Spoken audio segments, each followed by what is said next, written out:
매일 식단에 이것을 추가했더니 건강해집니다. 암 치료의 핵심은 바로 뭐다? 뭔지 이제 아셔야 되겠죠. 이번 시간의 강의 내용, 벤방겔리즈 박사의 신비한 물치료 건강법에 있는 중요한 핵심 내용들을 살펴보겠습니다. 자, 이분 상당히 미인이시죠? 소머즈 같죠? 약간. 소머즈 아세요? 소머즈가 옛날에 어떤 영화였죠? 600만 불의 사나이. 어렸을 때 본 기억이 이렇게 나네요. 거기에 나오는 약간 소머즈 같죠. 이분이 누구냐면 유명한 캘리포니아 대학의 유명한 정형외과 과장님이신 닥터 로렌 데이 박사입니다. 여러분 인터넷 치시면 닥터 로렌 데이 박사 생존해 계시고 지금까지도 굉장히 물 박사로 유명하신 분인데 유방암에서 굉장히 치명적인 유방암이었어요. 그런데 유방암에서 완전히 레디칼 리미션 상태로 근본적인 치유로 들어간 닥터 로렌 데이 박사가 한 유명한 이야기가 있습니다. 바로 Your body is designed to heal itself. 이 발음은 왜 이럽니까? 당신의 몸은 몸 스스로 뭐 하게 돼 있다?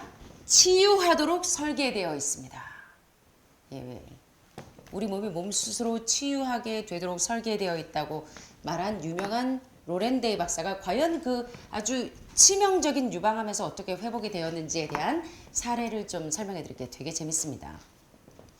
닥터 로렌 데이 박사는 특별히 미국 상위 3개 의과대학 중 하나인 캘리포니아 대학의 정형외과 부교수이자 샌프란시스코 종합병원 정형외과 과장으로 의사 수천 명을 훈련하셨어요. 근데 정작 자기 병원 못 고쳤어요. 자기의 유방암은. 또한 매사추세츠 의사회와 영국 왕립의료협회를 포함해서 미국과 유럽의 많은 상위 의료기관에서 많은 강의를 하신 굉장히 유명한 분이십니다. 그런데 인생의 바로 이 시점에 자신의 의료 업적이 찬란한 정상에 도달했을 때 로렌 데이 박사가 1992년 매우 진행이 빠른 유방암에 걸렸는데 요 닥터 벤방겔리즈 박사의 이 물치료법 책에 나오는 이 로렌 데이 박사의 요 과정들을 사파로 작가가 그려놓은 것들을 제가 그대로 이제 여기다 올려놓은 겁니다. 그 책에 있는 내용. 로렌 데이 박사의 몸의 이제 진행 상태. 발병했을 때 이렇게 약간 대리석 무늬의 종양이 있었는데 저는 29년 동안 삼중음성 허투루 이 유방의 농이 줄줄줄줄 새고 막 너무나 안타까운 분들을 너무나 많이 봤어요. 그래서 제가 다른 분들처럼 쉽게 강의 못하고 그냥 온몸에 에너지를 불살라서 하는 게 너무 안타까워서 그래요. 같은 여자로서 진짜로 너무나 안쓰러워요. 어쩔 때는 진짜 대신 아파주고 싶을 만큼 마음이 저려올 때가 많아요. 호르몬성 음식이 모든 유방암의 원인인 거 아시죠? 전립선암과. 발병 시에는 이렇게 대리석 무늬의 이 종양이 왼쪽 유방에서 가슴 가운데를 통해서 튀어나온 종양이 이제 이만해집니다. 골프공만해져요. 처음에는 조그마했던 종양이 왼쪽 유방에서 가슴 가운데를 통해 튀어나와서 3주가 지나자 오렌지 하나만한 사이즈로 이제 유방의 종양이 이제 커졌어요. 자, 그런데 이제 이분의 이 투병 일기를 좀 보세요. 그동안 암은 자라서 곧 피부를 부수고 궤양이 되어서 감염되는 문제를 일으킬 것 같았어요. 자, 여기 보시면 여기 피노키오의 코처럼 이렇게 튀어나오기 시작하면 가슴에 보면 유방은 여기 있는데 전 가운데 지금 피노키오 코만큼 튀어나온 거 보이시죠? 로렌 데이 박사의 이 과정을 한 사파가가 다 그린 거예요. 이것은 유방이 아니라 실제 종양입니다. 3주 만에 종양이 이렇게 아주 급속하게 성장했어요. 조직 아래로 아주 깊이 뻗어 있는 종양의 측면들을 보시면 상당히 심각하죠. 그래서 이 로렌 데이 박사가 너무 심각해서 외과 의사를 찾아서 외부의 종양만, 외부에 너무나 심각하게 튀어나온 그 종양만을 제거한 뒤 이 겨드랑이와 빗장뼈, 쇄골, 그리고 위, 코 안에 있는 분비선에서 빠르게 성장하는 파생적인 종양은 손을 대지 못하게 막았어요. 스탑, 여기까지. 그리고 화학요법, 방사선요법도 전혀 하지 않았어요. 자, 로렌 데이 박사가 왜 여기까지만 하고 이 안에 있는 데를 못 건드리게 했는지 한번 볼까요? 이건 닥터 로렌 데이 박사의 실제 증언입니다. 저는 수년간 경험한 의사로서 수천 명의 암 환자가 암 때문에 죽는 것이 아니라 의사들이 베푸는 고통스럽고 불구로 만드는 파괴적인 치료술 때문에 죽는 것을 알기에 화학요법, 방사선요법, 절기의 수술을 거부했습니다. 이거 제 얘기 아니에요. 닥터 벤방겔리즈 박사의 책에 로렌 데이 박사가 실제로 지금 증언하는 겁니다. 그래서 속담이 있죠. 의사는 수술하지 않는다.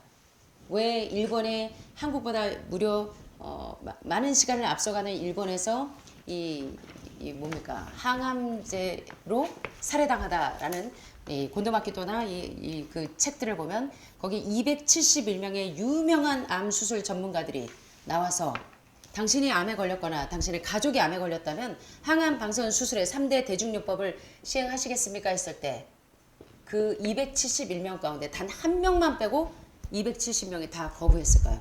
3대 대중요법을. 이 이유 때문이라는 거예요. 그래서 속담이 생겼죠.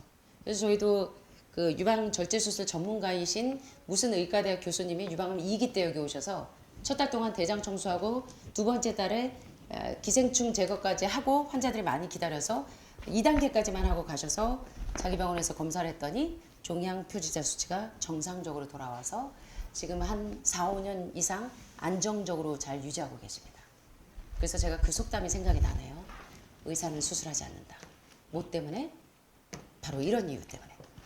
그래서 닥터 로렌데이 박사는 의료시술을 멈추고 대체의학의 생도가 돼서 대체의료 시행자들이 제시하는 자연치료 절차에 관해서 무지막대한 독서를 시작합니다. 수천 권의 논문을 읽어내기 시작합니다. 생활 방식을 변화시켰고 결국은 하버드처럼 존스 홉킨스에서처럼 라이프 스타일 메더신이 얼마나 중요한지를 깨달아요.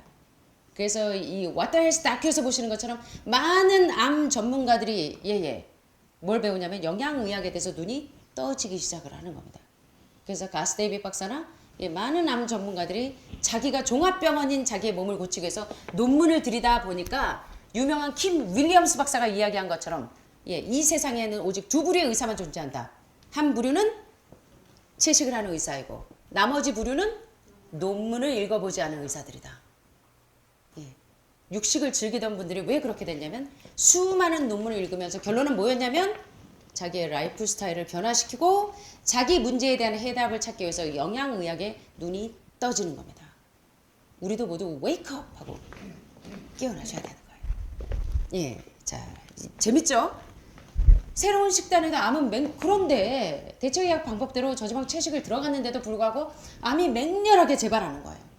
점점 급속하게 진행돼서 악액질 카케시아 사이클 온몸에 독소가 꽉 차니까 거의 걸을 수 없을 만큼 기운이 없어서 이제 침대에 누워있는 생활을 지탱을 하는데 이 말기 단계에서 인생의 최종 단계에서 누군가 물을 달라는 우리 몸의 수많은 외침 바로 벤만겔리지 박사님의 이 물치료법, 물 신비한 치유법이라는 이 책을 닥터 로렌데이 박사에게 건네줬어요. 자 그런데 로렌데이 박사는 머리가 있는 분이라 즉시 자기 문제가 뭔지를 깨닫기 시작합니다. 자기 문제의 해답은 뭐냐면 오늘이 마지막인 것처럼 물을 마시기 시작한 거예요. 물 먹는 하마가 되기 시작한 겁니다. 로렌데이 박사는 오랫동안 자기 몸이 원했던 물 대신에 마셔왔던 카페인, 커피가 몸에 손상을 주어 현재 직면한 암 발달을 도왔다는 것을 깨달았습니다. 그래서 제가 가정의학과 교수님 한 분이 유방암에서 폐로 진행이 되셨어요. 그래서 한 4년 전에 이제 저한테 그때 몇 달 동안 이제 계속 전화가 왔었는데 이분이 얘기가 자기가 이제 유방암에서 폐까지 전이된 데는 여러 원인이 있지만 특별히 자기 진료실 위에 이게 에어컨 바람이 자기 위에서 계속 2년 3년을 쐬다 보니 썰렁해지는 걸 느꼈대요. 그리고 자기가 이 하루에 한 시간에 한 두세 시간 간격으로 커피를 두세 잔씩 마셨다 그래요. 그래서 자기가 세포가 탈수가 돼서 암이 왔다는 것을 깨닫고 그 다음부터 카페인을 완전히 끊었다. 그 얘기가 생각이 났어요. 로렌데이 박사 얘기도. 그 다음에 이제 이분은 자기 방에다 숯방을 만들어 놓고 숯찜질을 해서 석션기처럼 이 몸에 있는 헤비메탈 중금속들을 다 빼내기 시작했어요. 그랬더니 이제 가운 밑에 완전히 수폐치를 도배를 하고. 그랬더니 그분이 지금 이제 안정적으로 들어가셨습니다. 흉수가 차 있을 만큼 심각했는데 흉수 다 빠지고. 그래서 여러분이 근본적인 기본에 충실하셔야 된다는 거 다시 한번 강조하고요. 이 로렌데이 박사는 일상의 식단에 여러분의 식단에 뭐가 빠졌는지 점검하시라는 거예요. 여러분 몸에 수액과 전해질 균형을 맞추고 있는지를 수시로 점검하세요. 그래서 로렌데이 박사도 자기가 전혀 변화가 없다가 물을 추가하니까 매일매일 이 몸이 씻겨나가는 거예요. 카페인으로 씻겨나가지 않던 독소들이 매일매일 씻겨나가면서 세포의 탈수 현상이 없어지는 겁니다. 완전히 근본적으로 레디칼 리미션 상태에 들어가셨어요. 완전히 회복돼서 암에서 해방되는데 대략 8개월이 걸렸어요. 예, 그래서 우리 유 교수님도 이제 완전 관에 이 선고 받으셨잖아요. 여기 오신 지 5년째인데 3년 전에 이제 완전히 깨끗해지셨다. 예, 직장암에서. 요새 여러분 재밌잖아요. 예. 그 뒤 10년 동안 아니 지금까지 암에서 자유롭게 살아 계세요. 그래서 여러분이 이제 건강 계획을 시작하려면 여러분이 뭐부터 시작해야 되냐면 예, 뭐부터 시작해야 돼요? 이제 바로 시작하셔야 되는데 여러분의 수액과 전해질 균형부터 맞추기 위해서 매일 남자는 하루 12컵, 여자는 9컵의 물을 드시고 조직을 정화시키기 위해서 별도로 이온화된 물을 추가적으로 드시면 굉장히 빨리 여러분 몸을 독소를 제거하고 조직을 정화시키는데 자 로렌데이 박사 생존해 계실까요? 여기 보니까 예, 닥터데이 at age 83세예요. 예, 그녀의 이 누구예요? 손녀들과 함께 9번째 생일에 예. 이 사진 찍은 거 보이시죠? 지금까지 생존해 계시고 여러분들이 인터넷 쳐보시면 나와요. 물 박사로 벤만겔리지 박사님보다 더 활동적으로 많은 암 환자들에게 여러분의 이 몸의 수화 상태를 점검하세요 라고 하시면서 현재 닥터 로렌데이 박사는 물을 달라는 우리 몸의 수많은 외침을 강의 교재로 채택했고 정형외과 과장님이 뼈는 안 붙이고 지금 뭐하고 있냐면 아까 보셨지만 이 조인트가 문제가 있을 때 TM 조인트 트러블도 마찬가지입니다. 사실 이 조인트에 문제 있는 분들 다 뭐냐면 물이 부족한 거예요. 예. 그래서 활액과 활막에 아까 사진 보셨잖아요. 시노비얼 플루이드하고 시노비얼 멤브레인 활액과 활막에 이 조인트에 뭐가 부족해서 관절염이 오고 류마티즘이 왔어요? 물이 부족해서. 예. 그래서 많은 의료 전문가들에게 건강의 지혜를 찾아주고 있다는 겁니다. 이 로렌데이 박사가 벤만겔리지 박사님의 물을 달라는 우리 몸의 수많은 외침은 제가 회복되는데 핵심이었습니다. 제 치료에 그것을 추가하지 않았다면 저는 결코 건강을 되찾지 못했을 겁니다. 닥터 로렌데이 박사가 아직도 생존해 있을까요? Yes! 라고 이야기하죠. 그래서 2023년 3월 애리조나주 피닉스에서 개최된 의료회의에서 벤만겔리지 박사하고 처음 만났어요. 여러분이 이렇게 유튜브 동영상 같은 거 보시면 벤만겔리지 박사님 세미나에 오셨던 분들이 건강이 회복돼서 마을을 이루고 살아가는 게 보여요. 그거 한번 다큐로 보시면 굉장히 재밌습니다. 그분들은 다른 치료제가 필요가 없어요. 온전히 물과 건강한 저지방 채식으로 치료를 하고 있어요. 그래서 여러분들이 그걸 자 보시고 자 어떤 이유로 벤만겔리지 박사님이 닥터 로렌데이에게 물어봤어요. 데이 박사님한테 어떤 이유로 물이 암 치료에서 핵심적인 구실을 한다고 생각하세요? 라고 질문을 했더니 로렌데이 박사가 이렇게 얘기해요. 자기의 치료 지침에 물을 통합하기 전에 다른 모든 것을 다 적용을 해봤대요. 근데도 자기는 악액질 카케시아 사이클로 온몸의 독소는 점점 퍼져가기 시작했어요.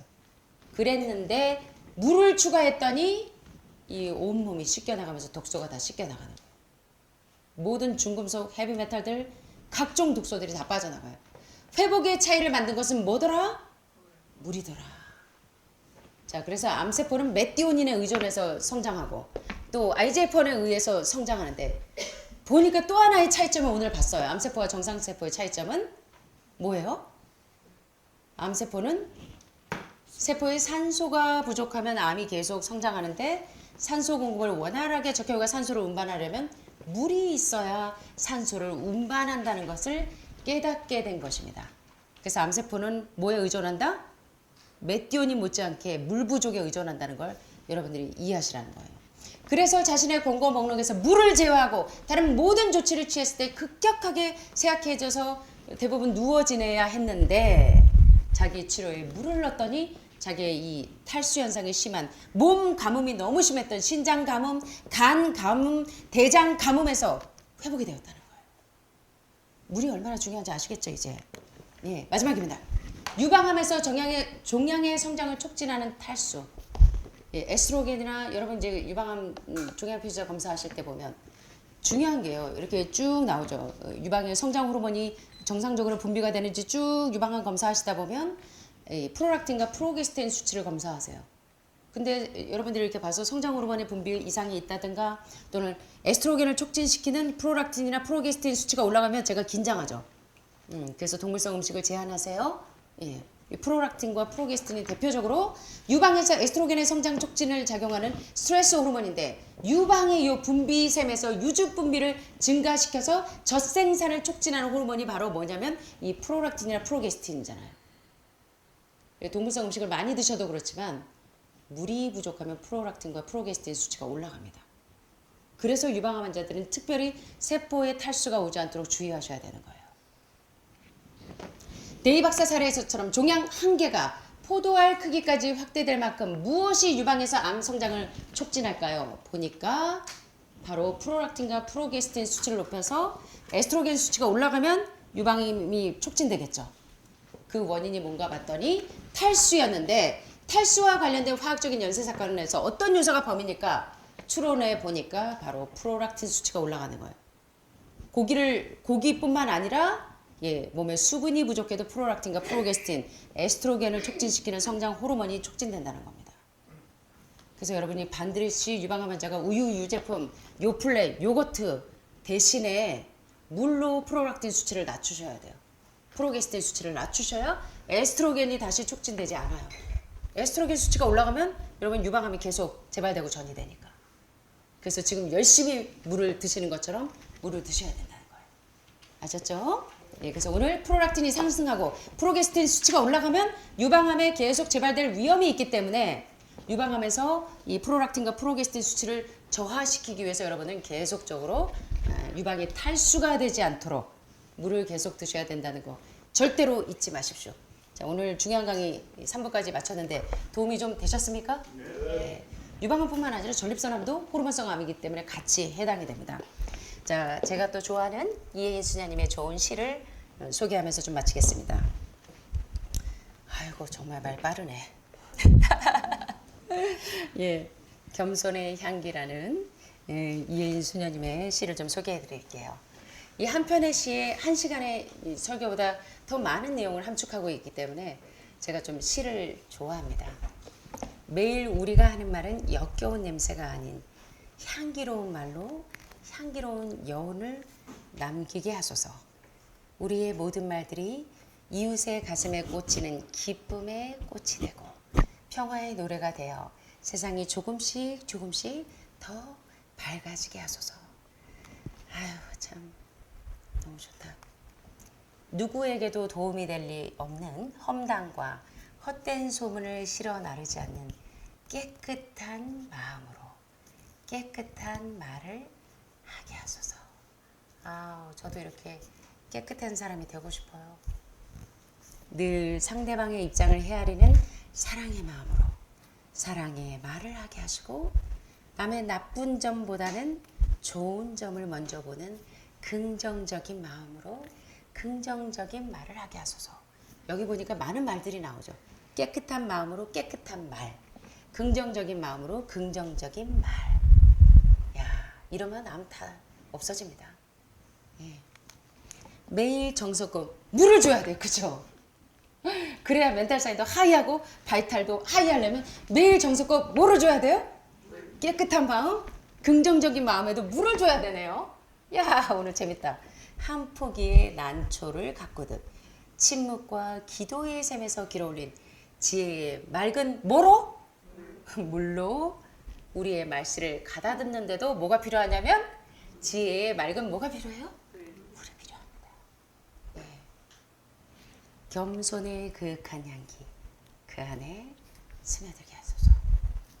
이런 하늘마을 식구들이 되시기를 간절히 소원하면서 말씀 마치겠습니다. 감사합니다.